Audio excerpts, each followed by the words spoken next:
What's up, Star Wars fans? Welcome back to another episode of the TK423 podcast. Today, we are going to be continuing our Star Wars film rankings with rank number 5. Now, a little bit of a recap. I'll go ahead and put the graphic up. At rank number 11, we had The Rise of Skywalker. At rank number 10, we had The Last Jedi. At rank number 8, tied, we had Solo: A Star Wars Story and Attack of the Clones. At rank number 7, we had The Force Awakens. At rank number 6, we had The Phantom Menace. And now, without further ado, let's get into rank 5. So what I told you was true, from a certain point of view. So rank 5 is a tough one because I was contemplating between two different films. I really didn't want to put one ahead of the other, but we can't have another tie on this list. So I went ahead and just picked, and it's A New Hope. And I know there's a lot of, there could be a lot of scrutiny behind putting A New Hope at number 5 out of 11.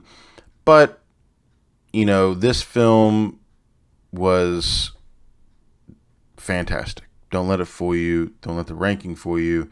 It is one of the best Star Wars films ever made. It was the first Star Wars film ever made back in 1977. And this film, what it did for the sci-fi community, what it did for people like myself, you know, a young kid who watched it essentially 20-something odd years after it came out and being so amazed by it, being so awed by it, and getting to experience that in a movie theater is something I would love to do. I would love to go back in time and watch that in the movie theaters in 1977. And, you know, it speaks to not only Star Wars fans, but people who haven't seen Star Wars. If you haven't seen Star Wars, and if it doesn't really pique your interest, you can still essentially watch A New Hope and get a feel for what Star Wars is, right? I mean, you have Luke, who is a moisture farmer turned Jedi, right? You know, obviously with being very strong in the Force because of his father. He doesn't know what he's getting himself into, but he's kind of pushed into a corner, you know, when he's met with Obi-Wan Kenobi, and it's like, well, I can't do this anymore. I can't be a moisture farmer anymore because Uncle Owen and Aunt Beru are gone, and so let's go to Alderaan. Never made it to Alderaan, but you know, at the end of the day, he took, you know, that step into wanting to become a Jedi. And I think Alec Guinness's Obi-Wan in this movie was so spot on.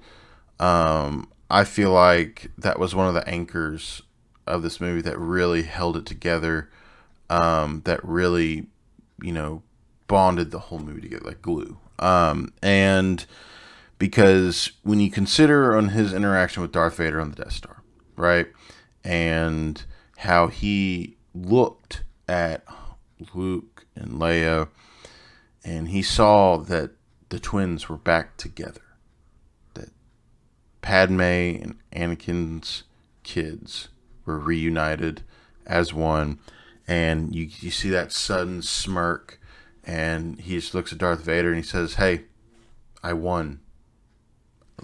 I did that. I did something you couldn't do for your kids." And I think at the same time while he was thinking he won, that he was happy that he was overall just happy the fact that Vader's kids were united.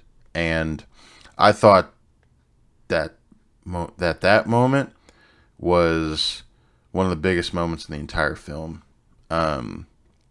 because it showed a lot of depth that you wouldn't really notice unless you knew more about those characters, right? That you knew more about the story. Like, obviously, when you go into watching A New Hope and it's your first Star Wars film, you're not going to notice that, right? But once you watch all of them, you understand the backstories, and you go back and watch it, you'll be like, that's really cool. That's really cool.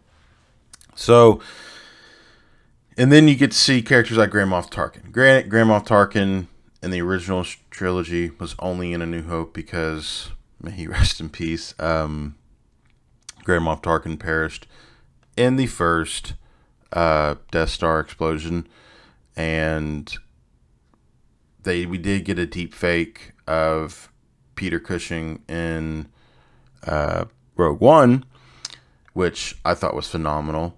But aside from being in A New Hope as Peter Cushing, as Grand Moff Tarkin, that was all we got of him up until we saw him in an animated version in Rebels. But you can't really count that. Live action, animated, they're two different things. So, at the end of the day, A New Hope is a slam dunk. And with how it was made, when it was made, with the resources that they had, I feel like it's one of those films where you can watch over and over and over and over again. You can quote it, and it can become a tradition in your household. I mean, it's just one of those films, right? It's your, former moisture farmer saves a princess alongside a smuggler from an evil dark lord named Darth Vader. And I thought the way that this movie ended was a perfect bridge between A New Hope and Empire Strikes Back. And granted, there is a little bit of a time jump between A New Hope and Empire Strikes Back, just a little bit. But at the end of the day, you see three major characters, your big three, Han, Luke, and Leia, go through trials and tribulations and conflict. And you see Leia rise up to the top, right? She was already, the princess, right? But after Alderaan being destroyed, the Rebel Alliance was her main, is now her main gig and what she represents, right? So then you see Han kind of teeter in between, wanting to help them, wanting to get paid, trying to save his own butt. But at the end of the day, he came back, saved Luke, was able to deflect Darth Vader to where Luke could ultimately save the day and destroy the Death Star using his Force instincts. So I think that alone was a really good touch. And,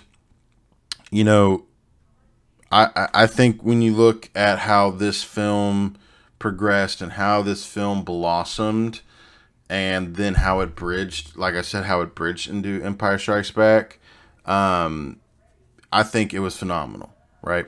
And it's not like Luke had all these powers from the get-go. It's not like he picked up that lightsaber and started dueling people with it.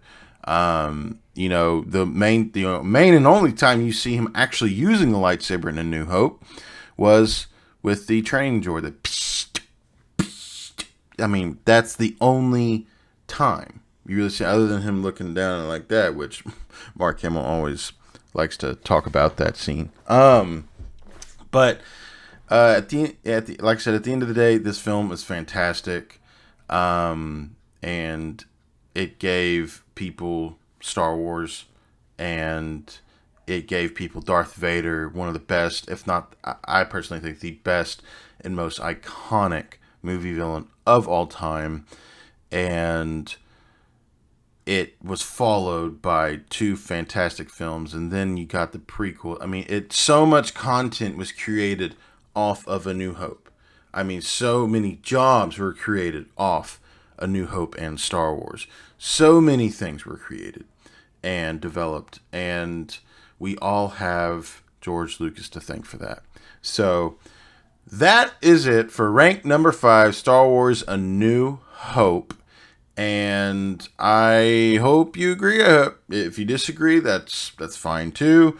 But tune in for next time where we'll dive in to rank number 4.